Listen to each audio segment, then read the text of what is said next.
It's important for research writing to be clear. There are 5 ways that clarity can go wrong. First, the use of vague expressions.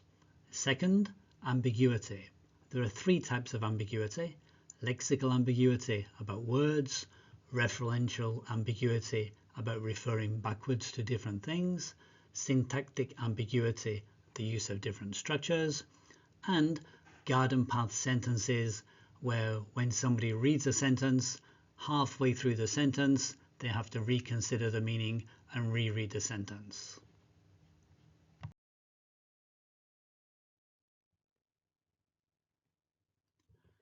Vague expressions is when you use a term that can refer to many different things. For example, 4 things can be seen in table 4.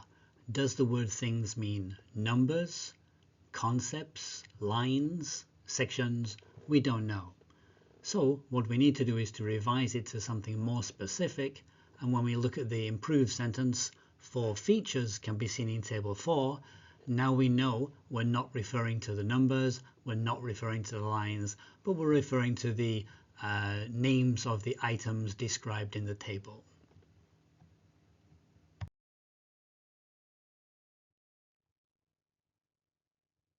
Lexical ambiguity occurs when a word has more than one meaning.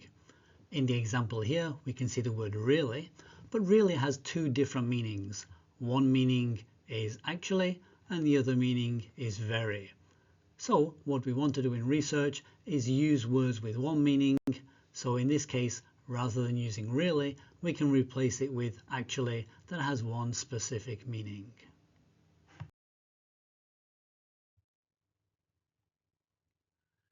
Referential ambiguity occurs when a word refers backwards or forwards to more than one item.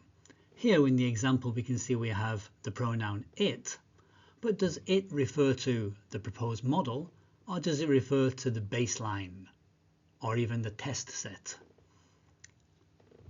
The way to revise this usually is to rewrite the sentence to avoid the ambiguity caused.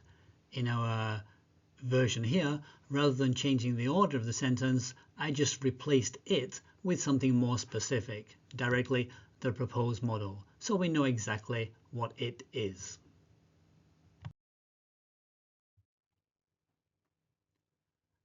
As we add more clauses and phrases to a sentence, it's sometimes difficult to understand what's modified by what.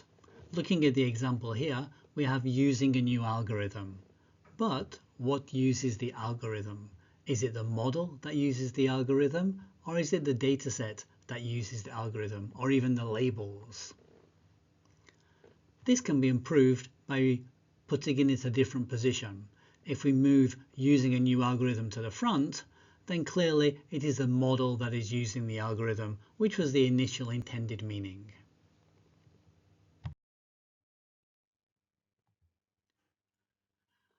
When we don't think too carefully from the reader's point of view, sometimes we write a sentence that's difficult to parse. In the example sentence here, for most people, when they reach the main verb were, they will have realized that they've understood something incorrectly and they have to go back. In the revised version of the sentence, it's much easier to understand because where we write the errors reported by the models evaluating, it's very clear that, no, it's not very clear at all. Sometimes when we write a sentence, we don't think very carefully about how the reader parses or understands the sentence. The example sentence here can be read in 2 different ways, and I suspect that most people will read the meaning wrongly and have to restart and read the sentence a second time to fully understand it. In the revised version, I believe, but I could be wrong, that most people will read it and interpret the sentence correctly. So the key thing here is try to write a sentence in the easiest way to parse for the reader.